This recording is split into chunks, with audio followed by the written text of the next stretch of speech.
respected teachers, dear friends, we will, as a idea of conveying the aims and objectives of management of a mass disaster, we will just showcase the mass disasters that came to our college, Calicut Medical College. Actually, I could take part in all of them because I worked mainly in Calicut Medical College. We'll just showcase to convey the aims and objectives. And Prasanna sir was our guide in most of those situations. And first, in 2001, an ill-fated bus started from Guruvayur towards Talasheri. And at Pukiparambai, it rammed against a car.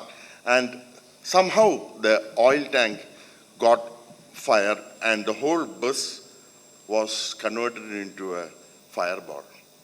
And by the time the rescue operations were done, this was the appearance. 44 dead bodies, fully charged and beyond recognition, dismembered, pieces of charred remains were brought to our college. And we inquired to the forensic science laboratory, where also, to the best of my knowledge, was not doing DNA, or they just started DNA. We contacted the Rajiv Gandhi Institute of Biotechnology and they told that charred remains, they may find it difficult to isolate the DNA.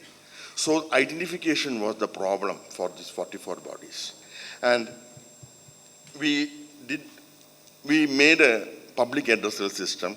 And when each body was brought for a medical legal autopsy, the personal belongings of each body was handed over to the policeman, and identification was based upon just post-mortem examination.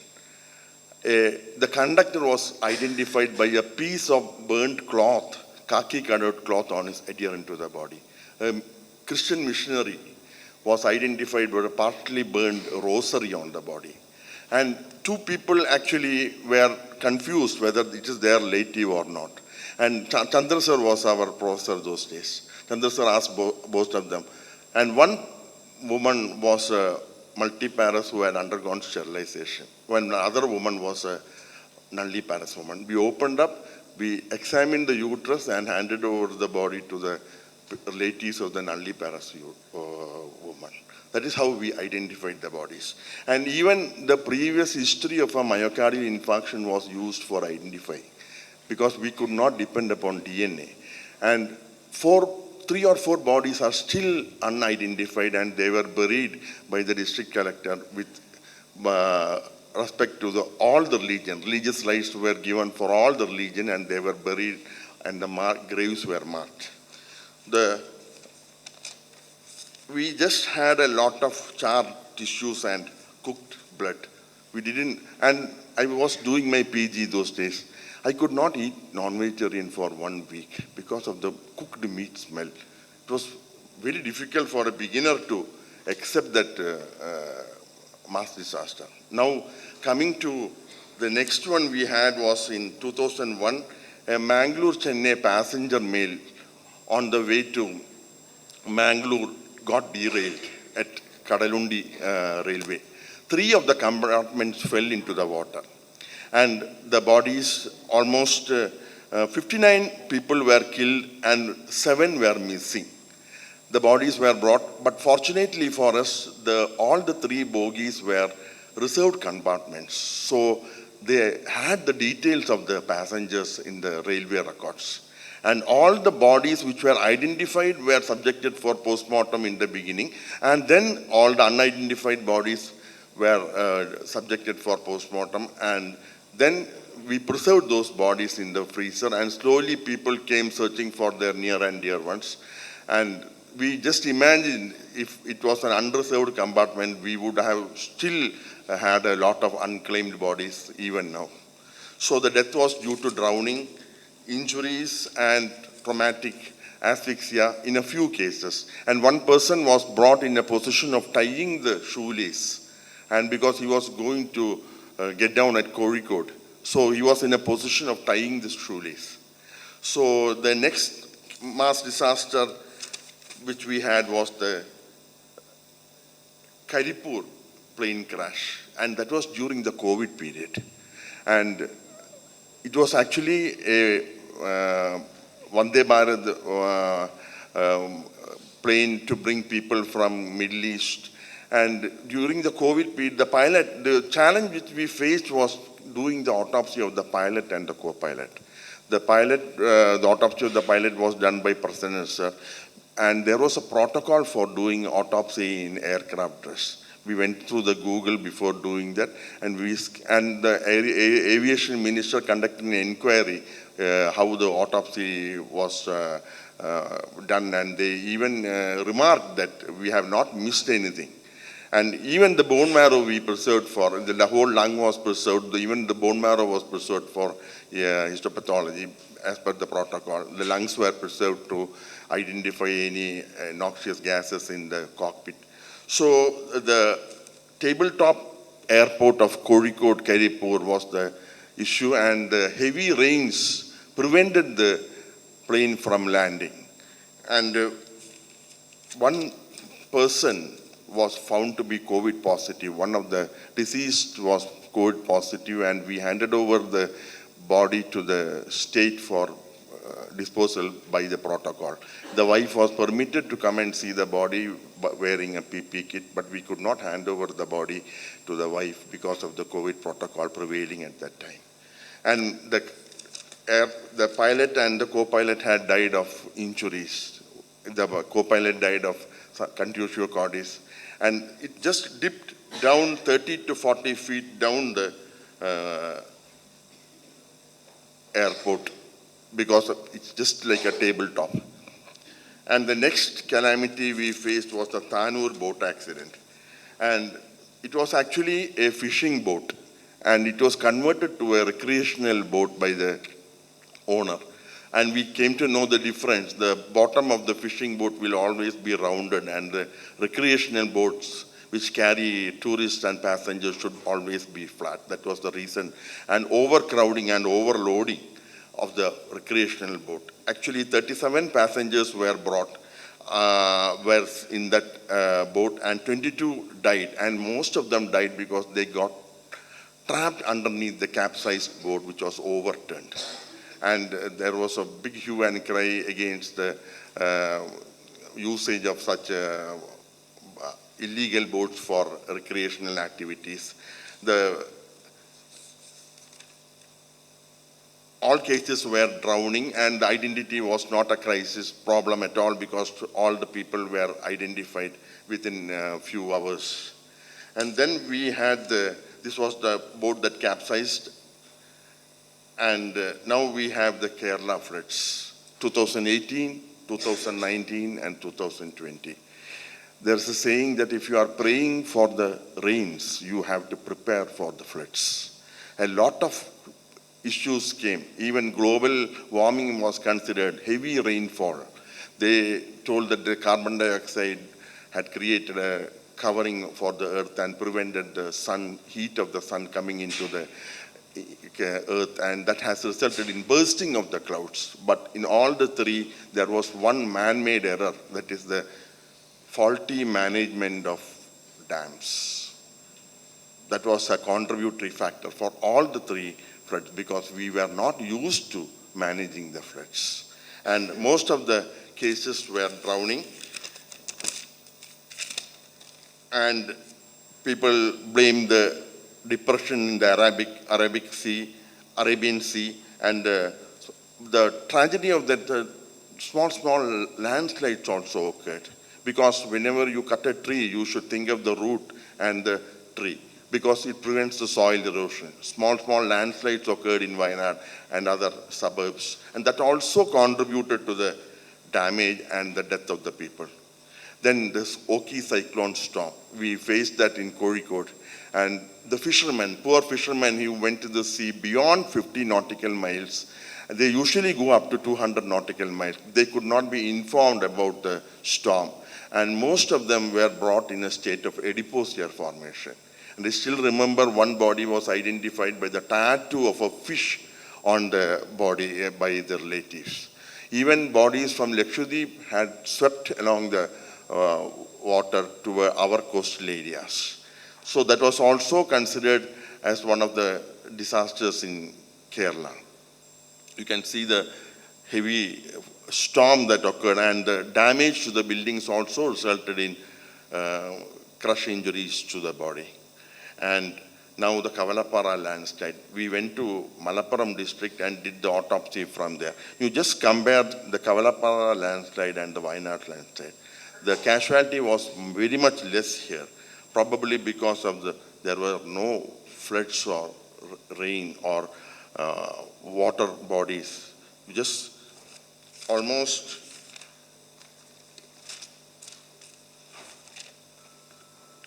almost 48 people died in this tragedy, and 11 bodies are still to be recovered. They are underneath the soil and mud. We don't know. Still there are to be rescued.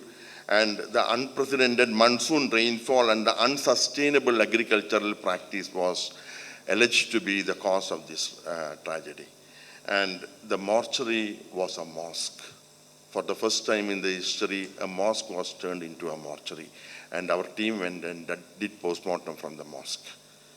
And you just see the landslide, and now comes the most, as Dinesh sir told, the most tragic of the disasters, that is the Churalmala Mundakai disaster. And as you know, we will get more information from them. I am showing the difference between Kavalapara landslide and see why the death rate was different in both the landslides. See, and this is why the bodies reached Malappuram. Why did the bodies reach Malappuram? I will just show you the Sujipara, how the bodies reached. See, this is the Malappuram Pottukal district and the Mepadi and Mundakai, and how the bodies drifted. The first landslide occurred around 1 a.m. in Mundakai. And from Mundakai, the bodies came along the river.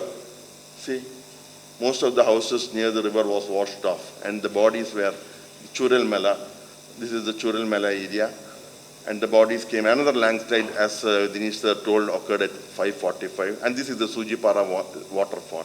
It went down the Sujipara waterfall, and the bodies were carried like this to, see, Portugal, from where the bodies and the body parts were recovered.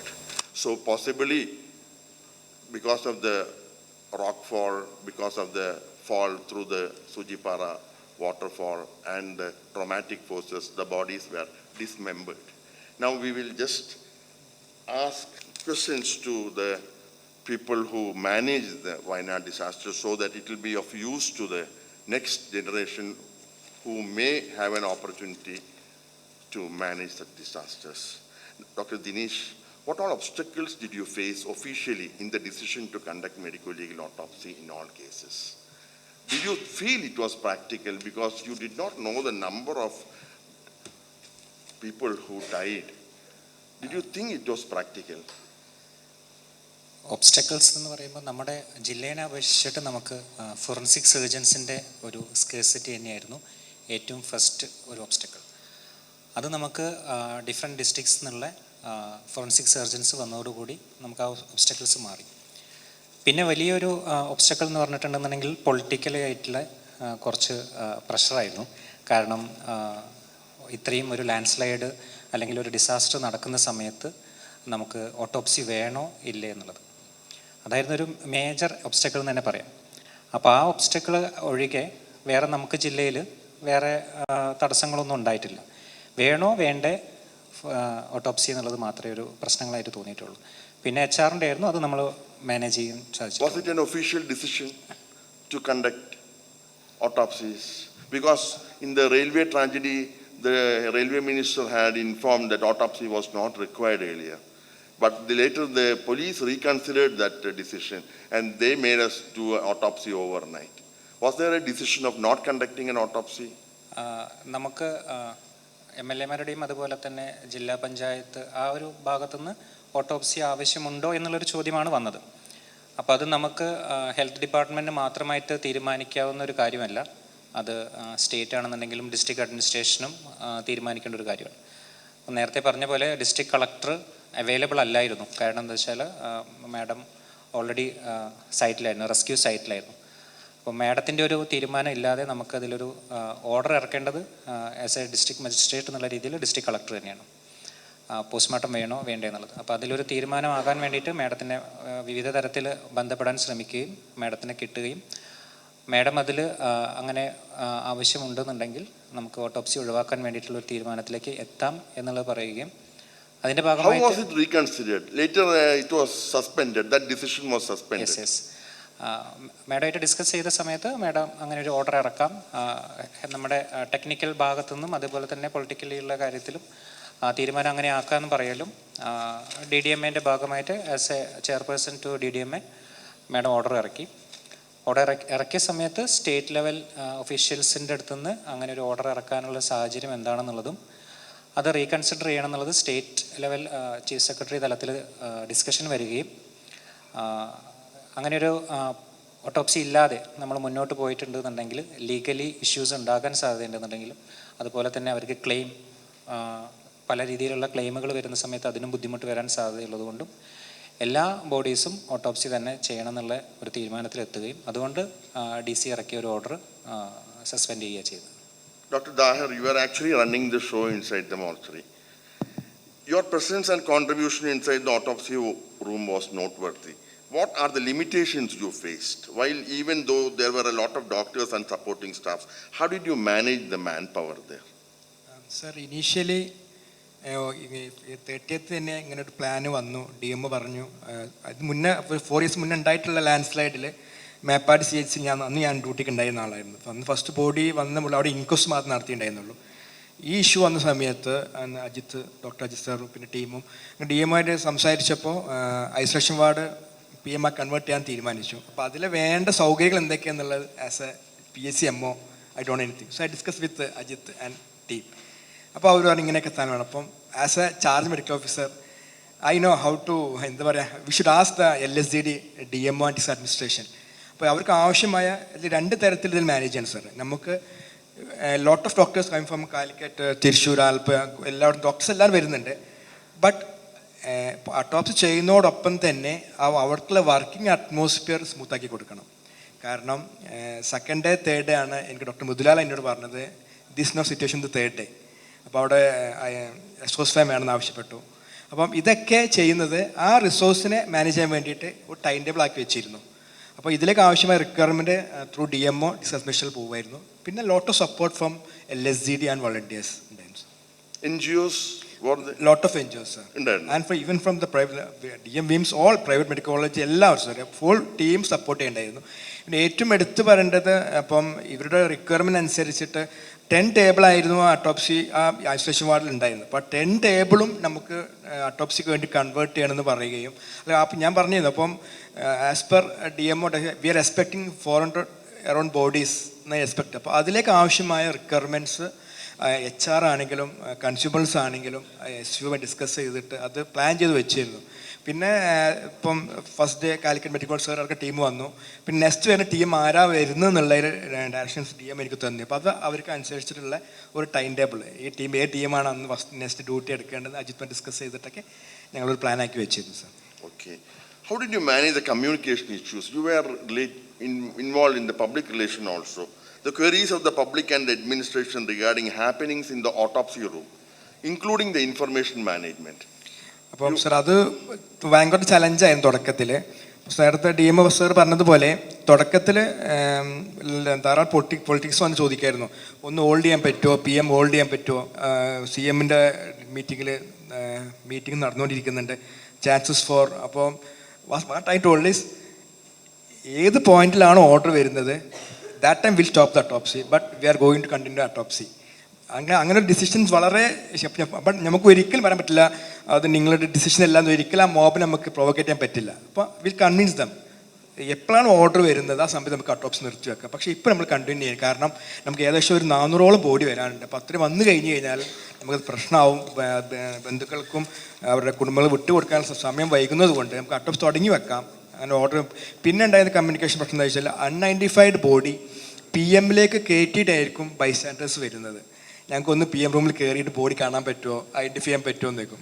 അപ്പോൾ അവർ ഞങ്ങൾ convince ചെയ്തത് ഇവിടെ അട്ടോപ്സി നടക്കുന്നുണ്ട്, അട്ടോപ്സി നടന്നു കഴിഞ്ഞാൽ പോലും നിങ്ങൾക്ക് എന്ത് ചെയ്യാൻ പറ്റും, അവിടെ അട്ടോപ്സി കഴിഞ്ഞ ഉടനെ നിങ്ങൾക്ക് ബോഡി ഐഡൻറ്റിഫൈ ഉള്ള സൗകര്യം അവിടെ പഞ്ചായത്തിൻ്റെ കമ്മ്യൂണിറ്റി ഹാളിലും അതേപോലെ തന്നെ MS ഹാളിലും ഒരുക്കിയിട്ടുണ്ട്, അവിടെ നിന്ന് കാണാം. അങ്ങനെ കൺവിൻസ് ചെയ്തിട്ടുണ്ട്.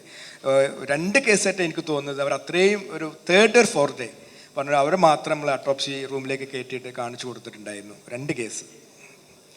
Dr. Ajit, you were totally involved in the work of medical legal autopsy. What was the extent of damage that you saw on the dead body?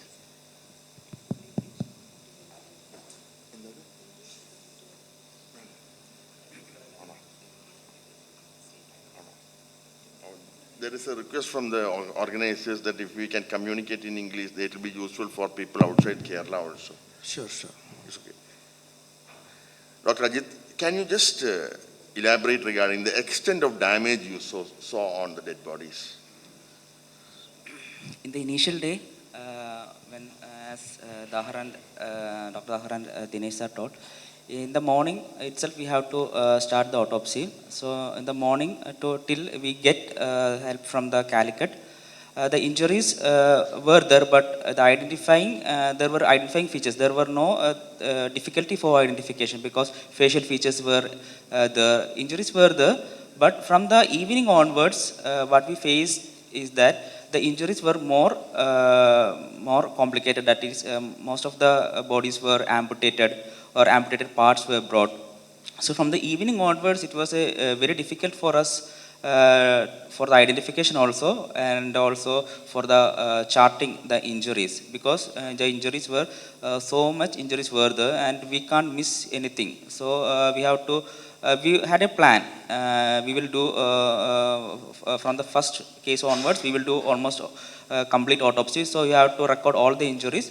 So from the evening onwards, the injury pattern changed, and it was some sort of grievous injuries. It means more serious injuries were there, amputations, etc., and it created much more difficult for us for identification.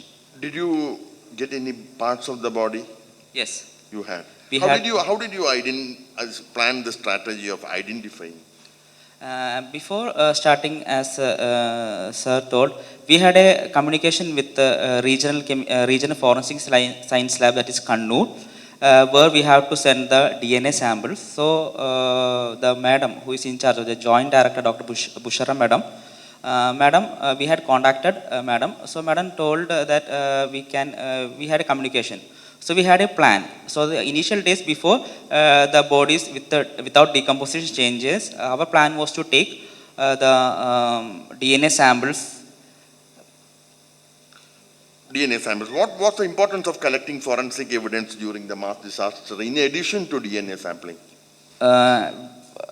What we faced was that initially there were no difficulty for identification, but we had a case, as Dinesh sir told, we had 1 or 2 cases where the body was identified, but actually for identification process, at least we need near relatives or close friends. But in a mass disaster like what happened in Wayanad is that there were no close relatives or close friends were not there. One case what we have done, that it was identified by a person who has recently come to Kerala. He was outside Kerala, outside India, and he had identified the body. But after autopsy, what happened is that some other relatives, they came and they told that it is their relative, because these two persons were missing, and these 2 persons were close relatives also. So they share common physique. So for injured body, in order to identify that one, it was very difficult. But we were luckily, because we had taken the sample even from the identified bodies. Initial 16 bodies we had not taken because it was identifiable. It was no disputes were there. But from the 17th body onwards, we have taken the DNA samples even from the unidentified. Not only from DNA samples, the photographs we have taken photographs from the first case onwards. We have taken photographs. That is not only the during autopsy photos, but we have taken much care to reconstruct the facial features so that it can be more easily for the relatives to identify. And we have taken the reconstructed photos also. So these photos also help the relatives and the police to identify the body, the deceased easily. Would you suggest preserving a photograph and incorporating in the medical legal autopsy report, or would a description suffice? We had a plan to take photos, and it helped us a lot because many disputes were solved because of our photos, because we have taken the before photo and as well as the after photos. So it is highly recommended to take photos in all cases, especially in the mass disasters. It can solve a lot of problems. Whether to incorporate in the medical legal document or not, that will be the discretion of the forensic surgeons. Okay, Dr. Srilakshmi, you are managing the reception services and handling the police. What was your experience? Sir, initially, at first, as said, we had a shortage of forensic surgeons initially. And our team from Dr. Moopens Medical College, Dr. Ajit and one non-forensic specialist were in the team initially. So at first, we were having some confusion regarding when all the 17, 18 bodies came at first, how to handle the reception area and all. So I voluntarily took the charge of the reception with the help of a JPHN who was posted there. And till 17 bodies, we were handling like the routine autopsy cases, because most of the cases at that time were identified. Only one body was having a decapitalization, and it was just having the trunk. And another problem we faced was most of the police who were coming for handing over the bodies were from other districts. And they are not actually well versed with the procedures of handing over the bodies. So initially we had to teach them how to hand over the bodies to us.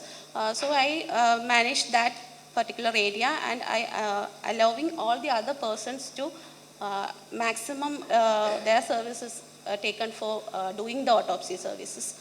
And after that, Calicut team, DH Manandawadi, all those came, and Dr. Sujit sir handed over took over the charge of the reception, and everything got streamlined. And after that, after your team left, the next challenge we faced was the inrush of body parts and animal body parts after that.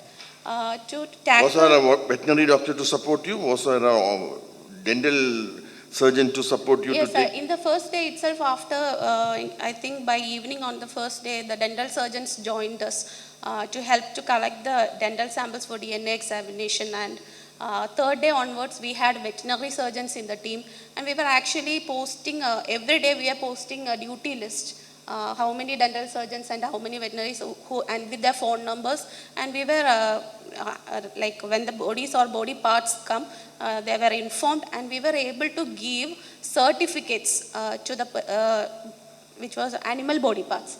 It was certified by the veterinary surgeons then and there at the inquest site. So that reduced the number of unwanted autopsy to a large extent.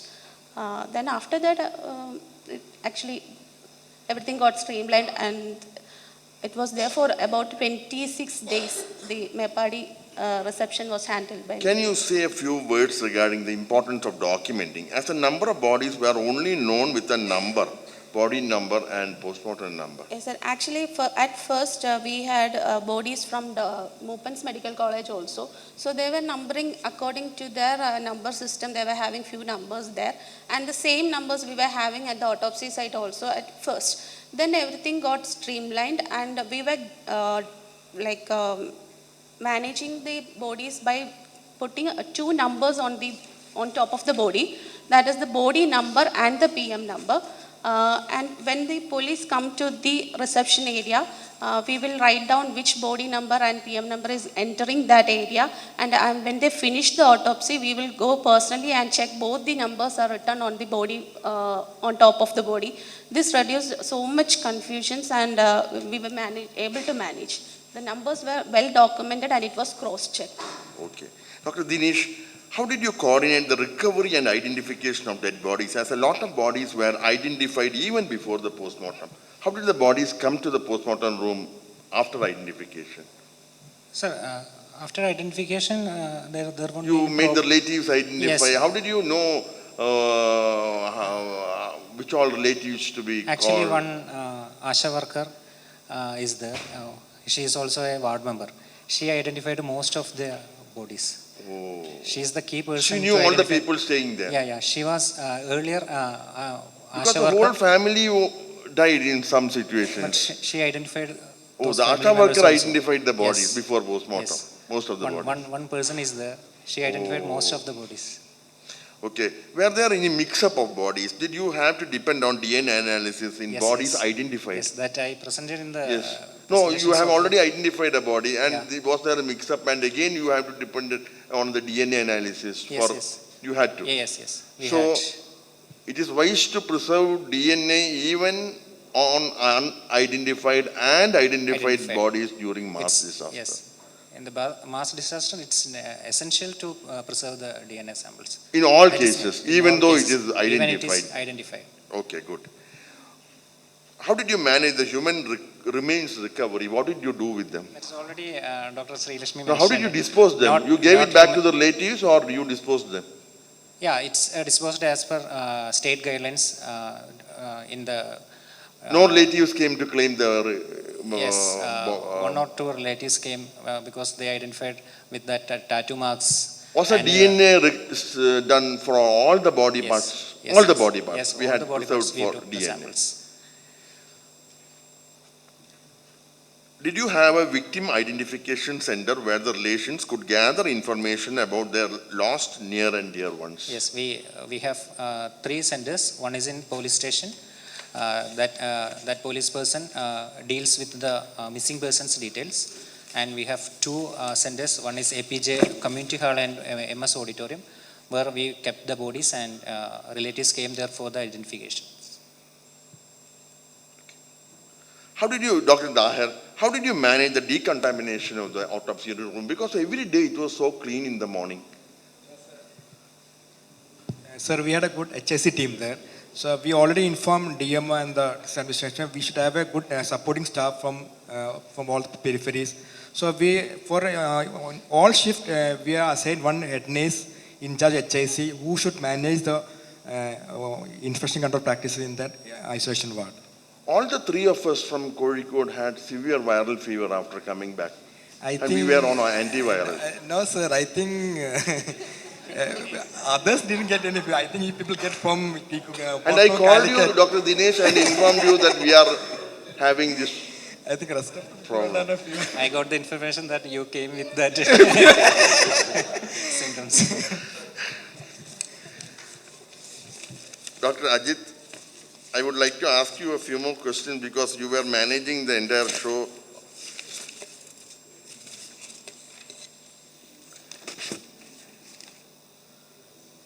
What are the priorities during medical legal autopsy in the identified? Was it only a cause of death?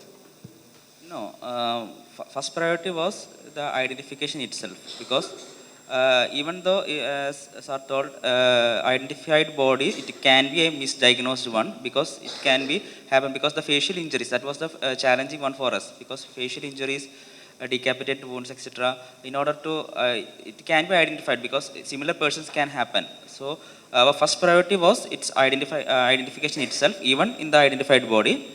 Second is whether the body what we receive for postmortem is related to the landslide or not.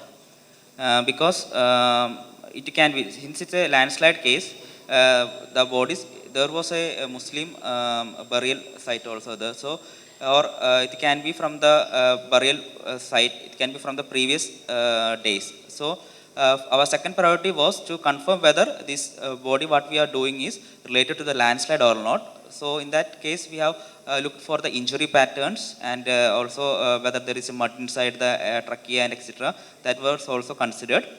And injury identification, we have first priority, as I told, was it is identification. So we were taken all the DNA samples for sending. And also the injury pattern, and as well as there was a one case of a pregnant lady, which was it was a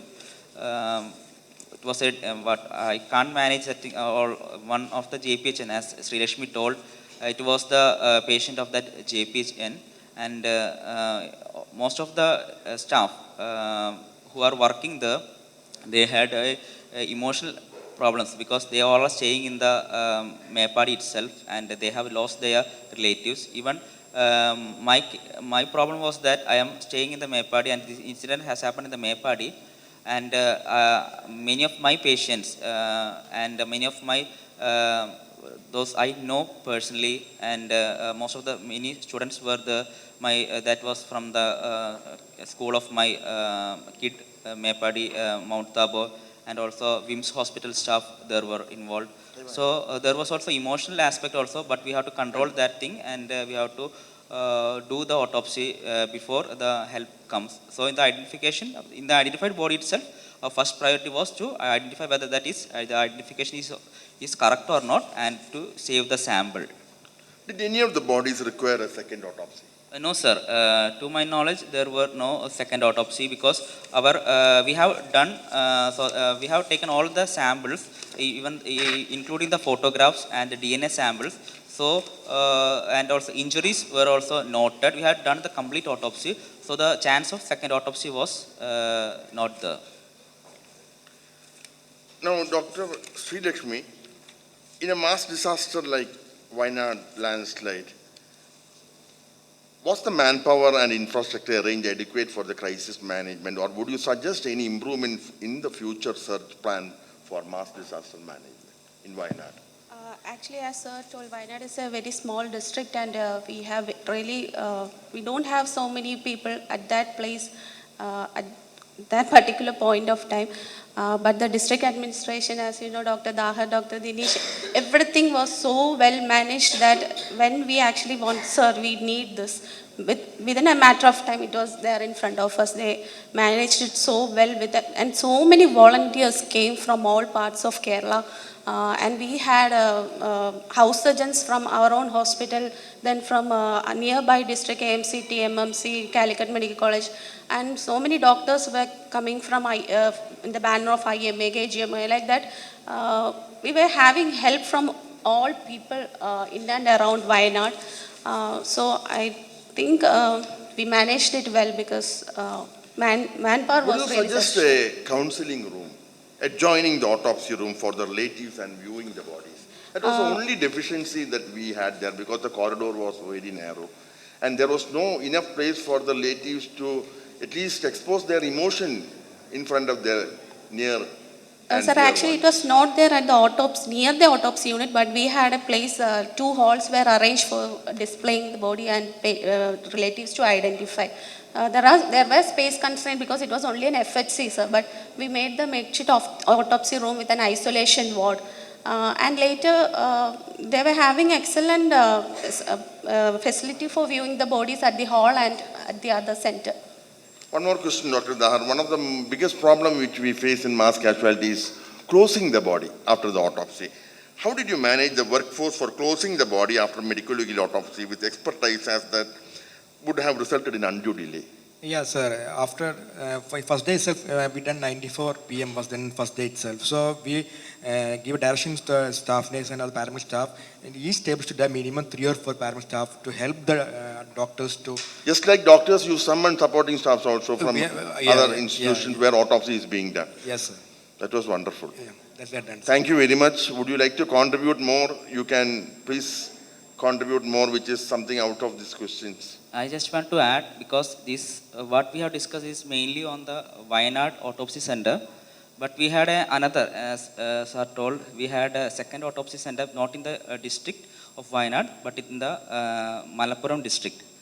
So most of the bodies we did around 200 plus cases, and also similar cases were done in the TH Nalambur also. So under the leadership of Dr. Hidesh Shankar. So they also did around 250 to 60 bodies, And difference was that for us it was almost intact bodies and parts were body parts were less. But for the DH people, most of the bodies what they received is body parts, and it created a lot of difficulties for them also. So they have also done a great job in this area, because otherwise if the bodies didn't reach Malappuram, it will be the scene what we will discuss how we manage it won't be like that. It will be somewhat more serious one, because almost 400 plus cases we have done, all 200 by CHC Mepadi and 200 plus done in the Nalambur also. I think just I know the names of the forensic surgeons who have helped us. So I represent the government doctors, forensic surgeons who have done. It's not my only, it's not the person. Just why I sit here is because I am working as a forensic surgeon in the Batheri Taluk, and it was near to the incident site. So Dr. Dinisha told me to coordinate till the help come. I think I will tell the names of the forensic surgeons in a brief time. So it will be a great honor for them also. First one, from the Wayanad team, we had a government and private setup. I represent the Taluk Hospital. I am the foreign surgeon of Taluk Hospital. Then Dr. Rohit and Dr. Bibin from DH Manadavadi. Dr. Krishna Kumar sir, sir from the Manadavadi Medical College. Then Calicut team under the leadership of Dr. Sujit sir. Then Ajesh, Dr. Ritish, and Dr. Arjun, who is a PG. With their supporting team was there. Then Calicut GH team under the leadership of Dr. Mridulal. Their house surgeons, their NHM doctors, doctor etc. Were there with their supporting team. And then we had the Kannur team, that is GH Talasheri and DH Kannur, that is Dr. Augustus and Dr. Jidin. Then it's then from people from Manjeri also, if you know the names, you can address them. Then also Kottayam, we had Dr. Jamshid with his Alappuzha. From Alappuzha, Dr. Jamshid and his PG. Umesh, also, I'm sorry. I will say, sir. Then his PG was the Prasanna Kumar Ajay Raj doctor. Then Kottayam, Dr. Jomon Joseph with his PG, Dr. Nishid. These were the doctors, forensic surgeons who helped us in the Wayanad. And coming to the DH Nalambur, that is Malappuram district, it was under leadership of Dr. Hitesh Shankar. Then Pradit sir was there, Dr. Anand sir was there. Then with their house surgeons, they were the main persons who continued the show for the initial time. Then they got help from Thrissur Medical College. Thrissur Medical College, Dr. Unmesh sir has sent Dr. Manu. Then his house surgeon was the PG. Were the sorry. Then Dr. Asim, who is there already in the Malappuram district, his police surgeon at DH Tirur. Then Dr. Mehaju, who is also in DH Perindalmanna. Then Dr. Parthasarathi, who is the police surgeon of Kollam. I think I have covered. So it was, even though that was a scary dream for us, but in these days we enjoyed because we had, it's not we enjoyed working with the health service, government service and private service together. Yeah, it was like we shared. There were, it's a talk that if too many cooks were there, it will spoil. It was nothing like that. We enjoyed working together. and it was like it was a great experience to share the knowledge, because even each others, we support each others. If we have to take a decision, it was a collective decision we have made, and it was like a great experience for a youngster like me to work. One more last question, Dr. Dinesh. One more last. Why should you wait for a disaster in a place like Wayanad? Why can't you have a surge plan and prepare a more autopsy room and mortuary? Sir, actually You have a lot of disasters there. we have the search plan and Pardon, please. Pardon, please. Don't hesitate. We will say this.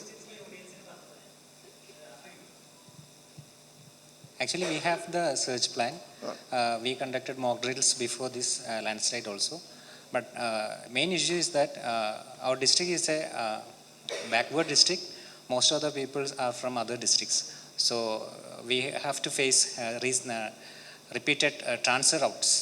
That's the issue. We did the training and they transferred out from our district. And new people came. They don't know anything about this mock drills and all. That is the issue. We have the plan.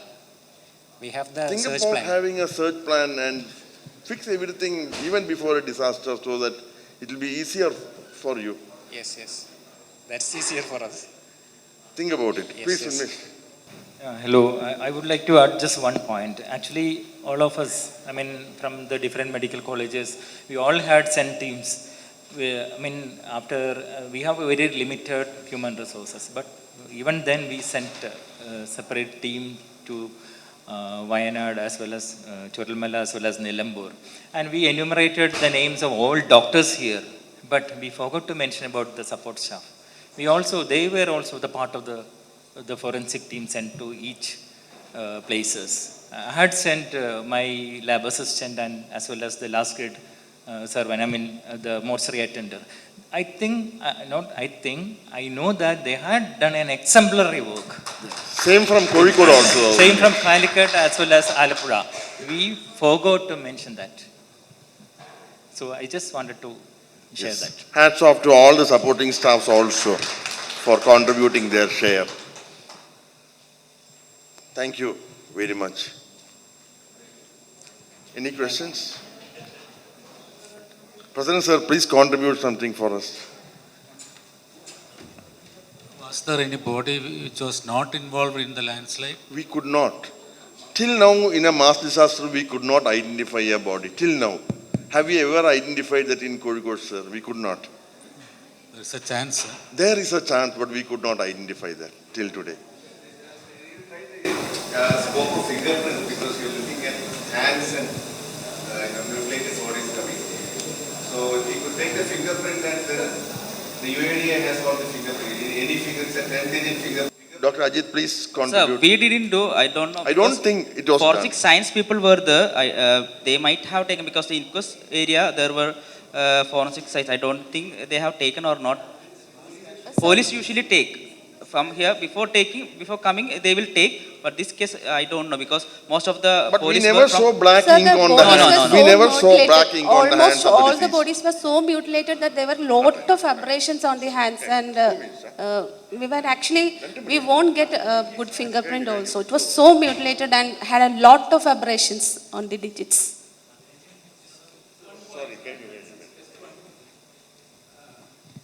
ഇതിൽ ഇപ്പോൾ ഞാൻ Nilambur work ചെയ്തതാണ്. നിലമ്പൂർ കവളപ്പാറ ദുരന്തം ഉണ്ടായപ്പോഴും പിന്നെ ഇപ്പോഴത്തെ Wayanad land സ്ലൈഡിൽ നിന്ന് ചാലിയാറിന് ഒഴുകി വന്ന ബോഡികൾ ഉണ്ടായിട്ടും ഒന്നും ഇതുവരെ ഒരു പോസ്റ്റ് പോലും അവിടെ ഉണ്ടാക്കിയിട്ടില്ല.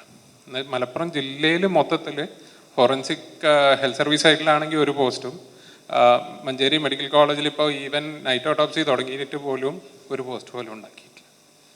These are areas we need to interfere as an association. These things has to be borne in mind. ഈ കവളപ്പാറ ദുരന്തം ഉണ്ടായിട്ടും ഞാൻ എന്നിട്ട് അവിടുത്തെ സൂപ്രണ്ട് ഇൻചാർജ് ആയിട്ടുള്ള ഷിനാസ് ഡോക്ടറോട് പറഞ്ഞു, അപ്പം നമുക്ക് മഞ്ചേരിത്തെ പോസ്റ്റ് ഇങ്ങോട്ട് വലിക്കാം. അതല്ലല്ലോ, പുതിയ പോസ്റ്റ് ഉണ്ടാക്കല്ലേ വേണ്ടത്, മഞ്ചേരി അപ്പോൾ ആള് വേണ്ടെന്നാണ്. അതല്ല, അപ്പോൾ there are so many other things behind the screen also which we need to consider. Thank you. Sir, one more thing. Why should you give permission to private medical college for the teams? That's a good suggestion, in my opinion. Disaster team. That's a wonderful. Why are the government doctors only honest? That I'm asking. Why should not take Yesterday we had made a. Because there was a time when wound certificate was written by only government doctors. There was a time when wound certificate was written by only government doctors. But now it is being written by even every private institution. I'm so thankful to the DMO and Dr. Daha for letting us to be a part of this team. Because initially we were told that sir actually promised that you will get the, Dr. Daha also, you will be authorized to do the autopsy. They tried a lot and thanks for that, sir, for trying. Thank you very much for listening to us. Can this panel sit together even after this workshop and come up with a manual for future disaster management? Wonderful. Why not? It can be under the guidance of AFMEK. Why? It can be under the guidance of AFMEK. Yes. It can be under the guidance of AFMEK. AFMEK can generate a protocol for disaster management. Okay, thank you very much. Thank you. I request our DMO, as Wayanad is a backward district, I request DMO to include private medical college forensic surgeons also in the disaster preparedness plan and forensic preparedness. One more thing also, because I work, because in initial days we didn't have so much forensic surgeons to assist.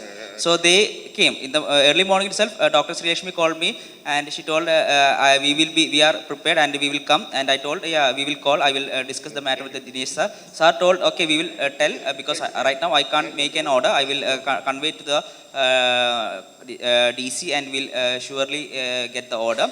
And while starting also, they called and I told Dinesh sir. So Dinesh sir told, yes, tell them to come. Order we will think about later. Just come. And while starting the autopsy, since I was only the forensic surgeon there, there were three other doctors were there to assist. They were non-forensic doctors. So it was very difficult for us to start because it had so much injuries were there. It was to draft. It was Dr. Sri Lakshmi, Dr. Joshua. I didn't mention, from the Women's College. The doctors who came to assist, came to support us. The audiences are very angry. They are creating problem, dear Ajit. Dr. Joshua. Please acknowledge their anger pain. Sure. Dr. Joshua Madam, HOD, Dr. Sri Lakshmi, Associate Professor, and Dr.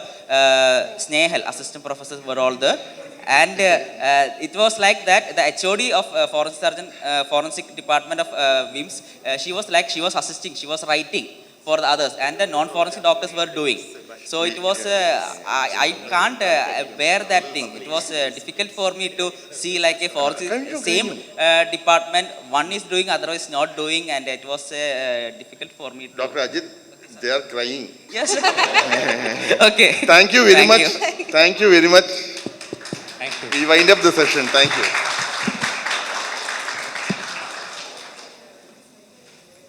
Thank you, sirs and madam. I invite Dr. Azim Ahdar MP, Junior Consultant and Assistant Police Surgeon, District Hospital, Tirur, to give the memento. I also invite Dr. Anjana Menon, Junior Consultant, General Hospital, Ernakulam, to give the mementos to the panelists.